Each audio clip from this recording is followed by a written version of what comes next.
Hello everyone. Today we will discuss numerical on time dilation. अगर हम time dilation की बात करें तो टाइम डायलेशन क्या है? When a clock moves with uniform velocity relative to an observer, then its time appear to be slowed down by a factor 1 upon root 1 minus v square upon c square. तो t कितना हो जाता है हमारा? t हमें मिल जाता है t equal to t naught upon root 1 minus v square upon c square. T naught is the actual time and t is the appearing time, where t is always greater than t naught. appearing time हमेशा क्या होता है? Actual time से ज्यादा होता है. Clear है भाई? तो इसी में हम पहला न्यूमेरिकल है, at what speed should a clock to be moved so that it may appear to lose 1 minute in 1 hour. यानी कि वो कह रहा है कि उस क्लॉक की वेलोसिटी क्या होगी जब वो अपना 1 आवर में 1 मिनट लॉस करती हो. तो इसको सॉल्व करने का सिंपल वे है कि आप पहले टोटल टाइम लिख लो. टोटल टाइम कितना दिया है इसने? 1 आवर. हमने लिख दिया 1 आवर. फिर क्या कह रहा है कि 1 आवर में वो 1 मिनट लॉस कर रही है. तो मिनट में लॉस कर रही है तो उसको आप मिनट में चेंज कर लो. तो 1 आवर इक्वल टू 60 मिनट. और कितना लॉस कर रही है वो? 1 मिनट लॉस कर रही है, यानी कि 60 माइनस 1 इक्वल टू 59 मिनट. क्लियर है भाई? अब हमें पता है t is always greater than t naught. तो जो बड़ा है वो कौन है? 60. जो छोटा है वो कौन है? t naught. तो t is 60 and t naught is 59. Clear है भाई? वैल्यू फॉर्मूले में पुट कर दो. t equal to t not upon root 1 minus we square upon C square. V square upon C square को इधर ले आओ तो root 1 minus we square upon C square equal to t not upon t. t naught की value कितनी है आपकी? 59 और t की वैल्यू कितनी है? 60. 1 minus we square upon C square कितना हो गया आपका? 59 अपॉन 60 का स्क्वायर. दोनों तरफ हमने क्या किया? स्क्वायर कर दिया. वी स्क्वायर अपॉन सी स्क्वायर निकाल दो तो v square upon C square equal to 1 minus 59 upon 60 का स्क्वायर. वी स्क्वायर अपॉन सी स्क्वायर को इधर ले गए, इसको इधर ले आए. तो इसे जब आप स्क्वायर करके सॉल्व करोगे तो आपको मिल जाएगा 1 माइनस 0967. तो वी स्क्वायर इक्वल टू कितना हो जाएगा आपका? V square upon C square equal to 1 में से उसे सब्ट्रैक्ट कर दो 0.033. तो यहां से V square equal to 0.033 C square. तो V equal to root 0.033 C square. तो equal to C square bracket से बाहर आ गया, C square root 0.033 0.181 C. v की वैल्यू कितनी आ गई? 0.181 C in terms of c. और c की वैल्यू पुट कर दो तो v equal to 0.181 into 3 into 10 to the power 8 equal to 0.545 into 10 to the power 8 metre पर सेकेंड. तो c की टर्म में ये आ गया, इसकी टर्म से, यानी कि वो क्लॉक इतनी वेलोसिटी से चले तब वो 1 मिनट स्लो डाउन एपियर होगी. ठीक है भाई? नेक्स्ट क्वेश्चन है आपका, a clock measure the proper time. A clock measure the proper time with what velocity it should travel relative to an observer that it appear to go slow down 30 second in a day. यानी कि एक दिन में ये 30 second slow down हो जाए. तो इस क्वेश्चन में टोटल टाइम कितना दिया हुआ है आपका? Equal to 1 day. और 1 डे में कितना लॉस हो रही है? 30 सेकेंड. तो डे को किस में कन्वर्ट करना पड़ेगा आपको? सेकेंड में. तो 24 our into 60 minute into 60 second. और कितना लॉस कर रही है वो? 30 सेकेंड. यानी कि 24 into 60 minus 30 second equal to 1 second. और जब इसे माइनस 30 कर दोगे तो कितना आ जाएगा आपका? 370 सेकेंड. अब हमें पता है t is always greater than t naught. तो इनमें बड़ा कौन सा है? ये है. तो ये हो जाएगा आपका t और ये हो जाएगा आपका t नॉट. और t equal to t not upon root 1 minus we square upon C square. तो root 1 minus we square upon C square equal to t not upon t equal to 86,370 upon 86,400. जब यहां से calculate कर लोगे तो b की value आप दोनों तरफ स्क्वायर कर लोगे, जैसे लास्ट क्वेश्चन में किया था, तो b की वैल्यू कितनी आ जाएगी आपकी 0.0792 इंटू 10⁸ मीटर पर सेकेंड। ये आपकी वेलोसिटी आ जाएगी कि जब ये क्लॉक इस वेलोसिटी से चलेगी तो ये 24 आवर्स में 30 सेकेंड स्लो डाउन हो जाएगी। क्लियर है भाई। नेक्स्ट क्वेश्चन है आपका, mean life of a meson is 2 into 10⁻⁻8 second. Calculate the mean life of meson moving with velocity 0.8c। ठीक है भाई, वो कह रहा है कि कोई मैसन है, एक मैसन है, उसका मीन लाइफ टाइम कितना है 2 इंटू 10⁻⁸8 सेकेंड, यानी कि एक्चुअल लाइफ टाइम कितना है इसका 2 इंटू 10⁻⁸8 सेकेंड। जब वो मोशन में और किस वेलोसिटी से चल रहा है v इक्वल टू 0.8c से चल रहा है, तो उसका लाइफ टाइम कितना हो जाएगा, कितना हमें दिखाई देगा, तो t equal to t0 upon root 1 minus v square upon c square equal to 2 into 10⁻⁸8 upon root 1 minus 0.8c का square upon c square. c square से ये c स्क्वायर कैंसिल आउट हो गया, तो 2 into 10⁻⁸8 upon root 1 minus 0.64 equal to 2 into 10⁻⁸8 upon 0.6। तो इसे जब solve कर लोगे तो आप टाइम कितना हो जाएगा 3.33 इंटू 10⁻⁻6 सेकेंड। क्लियर है भाई। वो कह रहा था एक मैसन है जिसका एक्चुअल लाइफ टाइम ये है, जब वो इतनी वेलोसिटी से चलेगा तो उसका लाइफ टाइम कितना हो जाएगा t, वो हमने कैलकुलेट कर दिया, t equal to t0 upon root 1 minus v square upon c square. Clear है। नेक्स्ट क्वेश्चन है आपका, a beam of particle of half life 2 into 10⁻⁸8 second travel in a laboratory with speed 0.96 times the speed of light. यानी कि एक particle है जिसका half life time है 2 into 10⁻⁸8 second, तो और वो किस वेलोसिटी से चल रहा है 0.96 टाइम, 0.96 स्पीड ऑफ लाइट के। वो कह रहा है how much distance does it travel before the flux of beam falls to 1/2 times of initial flux. तो वो डिस्टेंस कितनी ट्रेवल करेगा जब उसका फ्लक्स इनिशियल फ्लक्स का हाफ हो जाएगा। ठीक है। अब क्वेश्चन में उस पार्टिकल का हाफ लाइफ टाइम दिया हुआ है, यानी क्या दिया हुआ है एक्चुअल हाफ लाइफ टाइम दिया है t0 equal to 2 into 10⁻⁻8 second, और वो जिस वेलोसिटी से चल रहा है वो है 0.96c।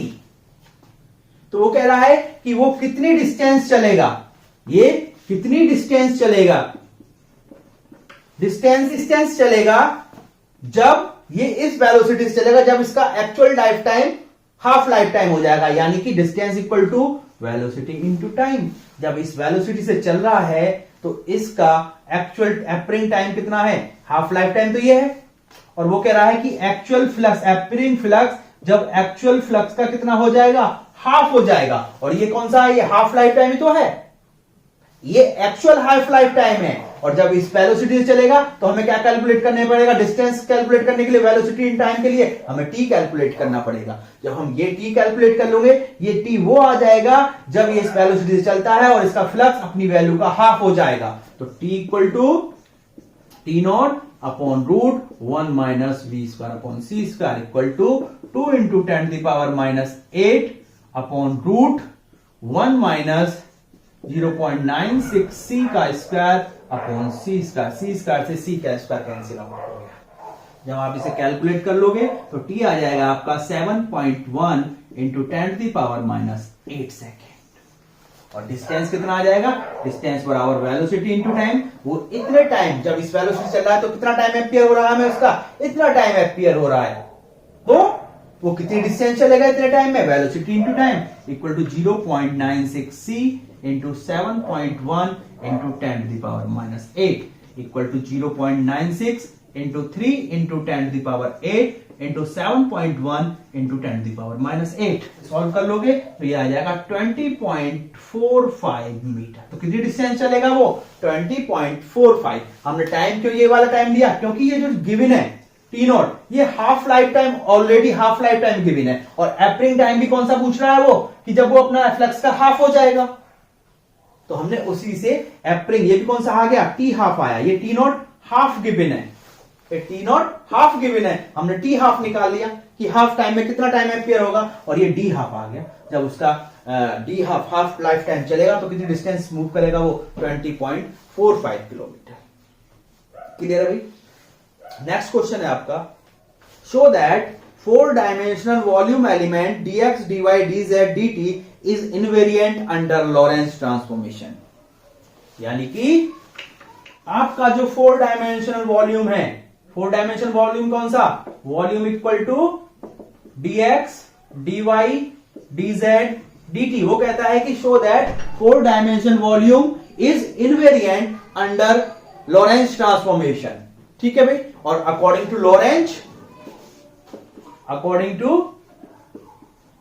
लॉरेंस ट्रांसफॉर्मेशन क्या कहती है, dx equal to dx prime root 1 minus we square upon C square, dy equal to dy prime, dz equal to dz prime and dt equal to dt prime upon root 1 minus we square upon C square. ठीक है भाई। हमने क्या लिया, ये हमने length contraction लिया, जिस डायरेक्शन में पार्टिकल मूव कर रहा उसी में कॉन्ट्रैक्शन होगा, others two remains unchange. Time component भी चेंज होता है अकॉर्डिंग टू टाइम डायलेशन, तो dt dash equal to dt prime upon root 1 minus we square upon C square. इसको इक्वेशन 1 में पुट कर दो, पुट इन 1, तो आपको कितना मिल जाएगा भाई, आपका dx prime root 1 minus we square upon C square into dy prime into dz prime into dt prime upon root 1 minus we square upon C square. Root 1 minus we square upon C square, 1 minus we square, c square cut गया, तो volume equal to कितना आ गया आपका, dx prime dy prime dz prime और dt prime, dx prime dy prime dz prime dt prime. यानी कि S frame का volume, 4 dimension volume for S frame is equal to 4 dimension volume of S dash frame. हमने S frame का volume लेके किसका proof कर दिया, S dash frame का 4 डायमेंशन वॉल्यूम प्रूफ कर दिया। इसका मतलब क्या है, 4 dimension volume remains invariant under Lorentz transformation, क्योंकि लेंथ कॉन्ट्रैक्शन और टाइम डायलेशन किसके हैं, लॉरेंस के according. It is the application of Lorentz transformation, is the application of Lawrence inverse transformation. तो हमने इसको यूज करके क्या प्रूफ कर दिया कि 4 डायमेंशन वॉल्यूम रिमेन्स इनवेरिएंट। ठीक है भाई। नेक्स्ट क्वेश्चन है आपका, a certain particle called meson has a life time 2 into 10 to the power minus 6 seconds. What is the mean lifetime when the particle is traveling with a speed of 0.9 c, where c is the velocity of light? How far does it go during one mean life? ठीक है। तो एक certain particle है meson, जिसका life time दिया हुआ है 2 into 10 to the power minus 6 second. ठीक है। और इसका लाइफ टाइम जब क्या होगा, जब वो 0.9 c वेलोसिटी से चलेगा, यानी कि t निकालना है, actual time t not given है, और वो कह रहा है कि एक 1 मीन लाइफ में वो कितनी डिस्टेंस ट्रेवल करेगा। क्लियर है भाई। तो क्वेश्चन में क्या गिवन है, क्वेश्चन में उस मेसॉन का लाइफ टाइम गिवन है, एक्चुअल लाइफ टाइम गिवन है 2 into 10 to the power minus 6 second, और वो किस वेलोसिटी से चल रहा है, वो 0.9 c वेलोसिटी से चल रहा है। What is the mean lifetime when the particle is traveling with velocity this? तो t equal to t naught upon root 1 minus v square upon c square। t naught कितना है, 2 into 10 to the power minus 6 upon root 1 minus 0.9 c का square upon c square. Square से square cancel out हो गया, तो 2 into 10 to the power minus 6 upon root 1 minus 0.9 का square equal to 2 into 10 to the power minus 6 अपॉन 0.436, और t equal to जब इसे सॉल्व कर लोगे आपको मिल जाएगा 4.587 into 10 to the power minus 6 second. तो ये उसका एवरिंग लाइफ टाइम आ गया। अब वो कह रहा है कि ये डिस्टेंस कितनी चल पाएगा, तो डिस्टेंस बराबर वेलोसिटी इंटू टाइम। कितनी वेलोसिटी चल रहा है, 0.9 c। कितने टाइम में चल रहा है, इतने टाइम में 4.587 into 10 to the power minus 6। तो इसे कैलकुलेट कर लोगे तो डिस्टेंस आपकी आ जाएगी 1238.49 मीटर। तो वो इतने लाइफ टाइम में इतनी डिस्टेंस को ट्रेवल करेगा। क्लियर है? नेक्स्ट क्वेश्चन है आपका, a clock keeps correct time with what speed should it to be move relative to an observer so that it may appear to loss 4 minute in 24 hours. ठीक है भाई, total time कितना दिया है इन्होंने? Total time दिया है 24 hours. कितना लॉस कर रहा है वो? 4 मिनट। तो 24 आवर्स को आप किस में चेंज कर दोगे? मिनट में चेंज कर दोगे। तो मिनट में चेंज करने के बाद कितना हो जाएगा ये? 4 मिनट।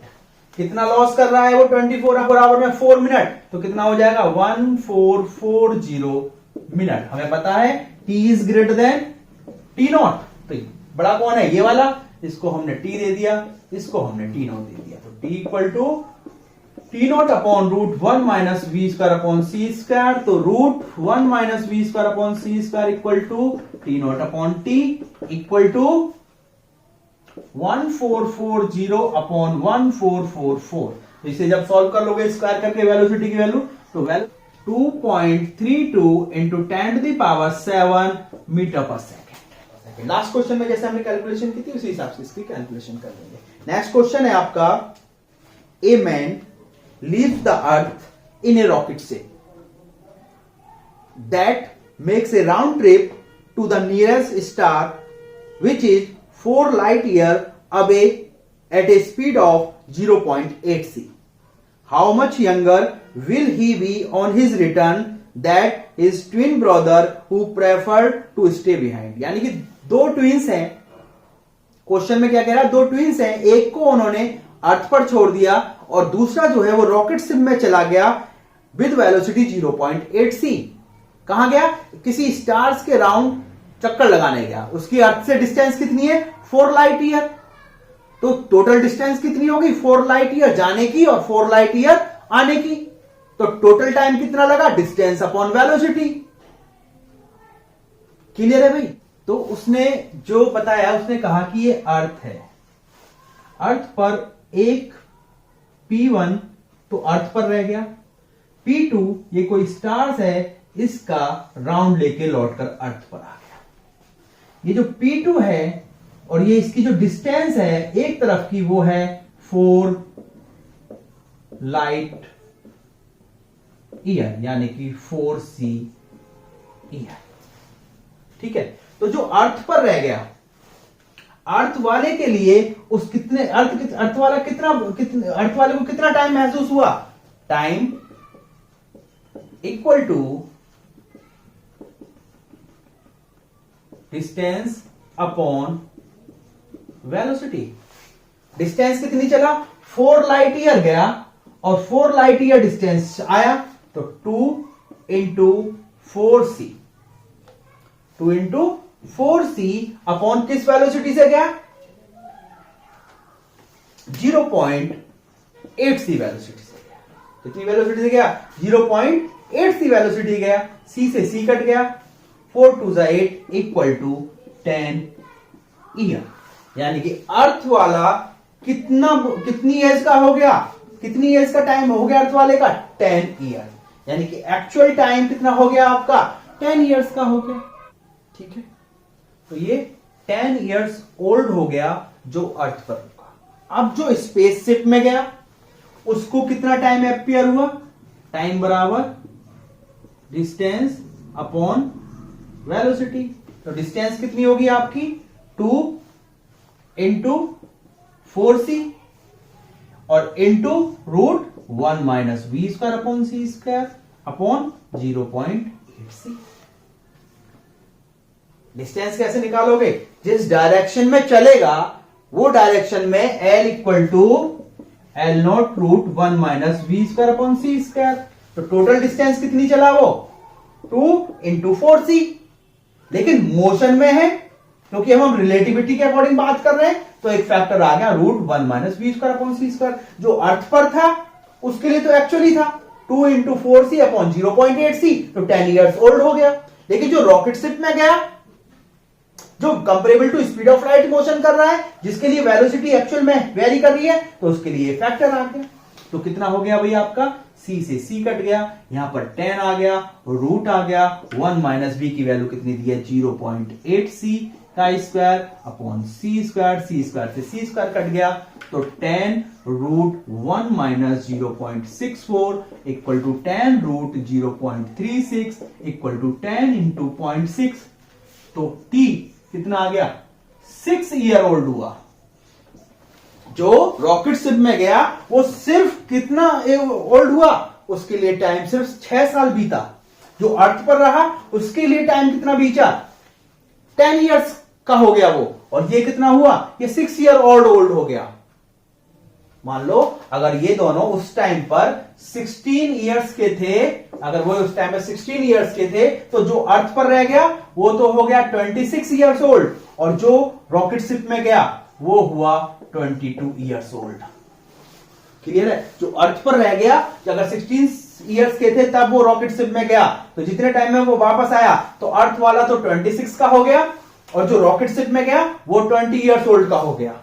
तो दोनों में कितना डिफरेंस आया, दोनों की एज में, तो कितना यंगर रहा, क्वेश्चन में क्या पूछा है वो, हाउ मच यंगर, तो younger equal to 10 minus 6 equal to 4 year, यानी कि जो प्लेनेट में बैठकर राउंड ट्रिप पर गया था वो उससे 4 साल, ये जो है इससे 4 साल बड़ा हो गया, ये इससे 4 साल छोटा रहा। कई बार क्वेश्चन पूछा जाता है। क्लियर है? वो फिर कभी कभी क्या करता है कि उसकी बोल देता है कि 16 इयर्स एज के हैं या 8 इयर्स के हैं तब वो गए, तो उनकी एज क्या होगी, कभी कभी वो उन दोनों की एज में डिफरेंस पूछ लेता है। क्लियर है? तो इस तरह से इस क्वेश्चन को सॉल्व करेंगे। नेक्स्ट क्वेश्चन है आपका, a watch keeping correct time on earth is borne by the pilot in of a spaceship, यानी कि एक वॉच है जो करेक्ट टाइम देती है अर्थ पर, उसे एक स्पेसशिप का पायलट पहन लेता है। How much will it appear to loss per day with respect to an observer on the earth when the spaceship leaves the earth with a constant velocity of 10 to the power 7 meter per second, यानी कि वो 1 day में per day कितना loss appear होगा जब वो 10 to the power 7 metre पर second की वेलोसिटी से स्पेसशिप चलेगा। ठीक है भाई? तो टोटल टाइम कितना दिया है 24 आवर्स, यानी कि इसको हम क्या मानते हैं, टी। जितना लॉस होता है उससे माइनस करके तो वो कितना हो जाता है आपका टी नॉट, तो ये टी दिया है। वेलोसिटी कितनी दी है उसने 10 to the power 7 मीटर पर सेकेंड। पहले हम क्या निकाल लें, सबसे पहले तो हम टी नॉट निकाल लें, तो T equal to T nought upon root 1 minus we square upon C square, तो T not equal to T root 1 minus we square upon C square equal to 24 root 1 minus 10 to the power 7 का square upon 3 into 10 to the power 8 का whole square. तो T nought हमारा कितना आ गया, T not आ गया 23.986 our, ये हमारा T not आ गया। तो कितना स्लो डाउन हुआ वो, टोटल कितना था इतना, एप्रिंग कितना है इतना, लॉस इन टाइम पर day equal to 24 minus 23.986 equal to 0.014 hours, और इसको सेकंड में चेंज कर दो या 50.4 सेकंड, यानी कि 1 आवर में कितना लॉस होगा 50.4 सेकंड का लॉस होगा, या 0.014 आवर्स का लॉस उसे एपियर होगा। क्लियर है भाई? क्वेश्चन है आपका, the proper life of pi meson is 2.5 into 10 to the power minus 8 second. If the beam of these meson of velocity 0.8 c is produced, calculate the distance the beam can travel before the flux of the meson reduced to 1 upon e square times of initial flux. वो कह रहा है एक आपका पाई meson है जिसका life time है 2.5 into 10 to the power minus 8 second, यानी कि टी नॉट गिवन है, वो 0.8 सी की वेलोसिटी से मूव कर रहा है, तो वो कितनी डिस्टेंस चलेगा जब वो अपने एक्चुअल फ्लक्स का हाफ हो जाएगा। ठीक है भाई? क्वेश्चन में क्या क्या गिवन है, क्वेश्चन में टी नॉट गिवन है, t not equal to pi meson का एक्चुअल लाइफ टाइम कितना गिवन है 2.5 into 10 to the power minus 8 second. ये किस वेलोसिटी से चल रहा है ये वेलोसिटी से चल रहा है 0.8c वेलोसिटी से चल रहा है। और क्या कंडीशन दिया है कि एफरिंग flux is equal to actual original flux का जब 1/e² हो जाएगा तब ये कितनी डिस्टेंस ट्रेवल करेगा। क्लियर है? तो सबसे पहले हम क्या कैलकुलेट करेंगे, सबसे पहले हम t कैलकुलेट कर लेंगे। तो t equal to T0/√1 minus v² upon c²। T0 कितना है आपका 2.5 इंटू 10⁻⁸ अपॉन √1 माइनस v कितना है 0.8c का स्क्वायर अपॉन c²। c से c² कैंसिल आउट हो गया तो 2.5 इंटू 10⁻⁸ अपॉन जब इसे सॉल्व कर लोगे तो कितना मिल जाएगा 0.36 इक्वल टू 2.5 इंटू 10⁻⁸ अपॉन 0.6। तो t इक्वल टू कितना आ गया आपका 4.167 इंटू 10⁻⁸ सेकेंड। ये हमारा एपरिंग टाइम हो गया उस पाई मेसॉन का जब वो इस 0.8c वेलोसिटी से मूव करेगा। अब हमें पता है अगर फाई नॉट हमारा इनिशियल फ्लक्स है और फाई इज द फ्लक्स है after time t, phi not be the initial flux and phi be the flux after time t। हमने मान लिया कि जो फाई नॉट है वो इनिशियल फ्लक्स है और ये जो फाई फ्लक्स है जो इसने कंडीशन दी है ये phi is the flux after time t। तो ये रिलेशन क्या होती है रेडियो एक्टिविटी में आपने पढ़ी होगी, क्या रिलेशन होती है phi equal to phi not e⁻ t/t। क्या होती है phi equal to phi not e⁻t/t। ठीक है, तो यहां से फाई अपॉन फाई नॉट कितना आ गया आपका e⁻t/t। और यहां से फाई अपॉन फाई नॉट कितना दिया है क्वेश्चन में, phi upon phi not equal to 1/e²। यहां से फाई अपॉन फाई नॉट की वैल्यू पुट कर दो तो 1/e² इक्वल टू e⁻t/t। तो e⁻2 इक्वल टू e⁻t/t। तो -2 इक्वल टू -t/t। दोनों को कंपेयर कर दिया तो -2 किसके बराबर आ गया, माइनस से माइनस कट गया तो t इक्वल टू कितना आ गया 2t आ गया। यानी कि इतना d के होने के लिए उसे कितना टाइम, उसका दुगना टाइम होना चाहिए। तो हमें एपरिंग टाइम कितना आ गया भाई t इक्वल टू 2t।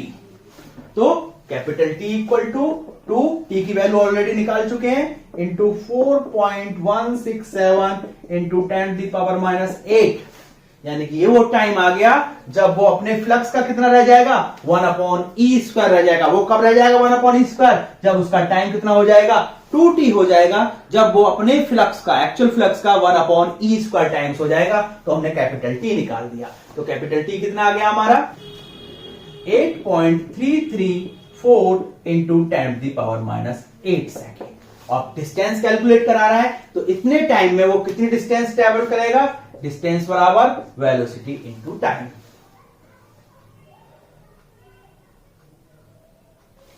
तो इक्वल टू वेलोसिटी कितनी की हुई है क्वेश्चन में, वेलोसिटी कितनी की हुई है हमारी 0.8c into 8.334 into 10⁻⁸ equal to 0.8, c की वैल्यू रख दो 3 इंटू 10⁸ इंटू 8.334 इंटू 10⁻⁸। तो इसको जब सॉल्व कर लोगे आप, ये तो आपका कैंसिल आउट ही हो गया, वो कितना मिल जाएगा 20 मीटर। तो कितनी डिस्टेंस चलेगा वो 20 मीटर डिस्टेंस चलेगा जब उसका फ्लक्स अपने एक्चुअल फ्लक्स का 1/e² टाइम्स हो जाएगा। तो this is all about the numerical on time dilation. अगर कोई डाउट है तो कमेंट जरूर करें।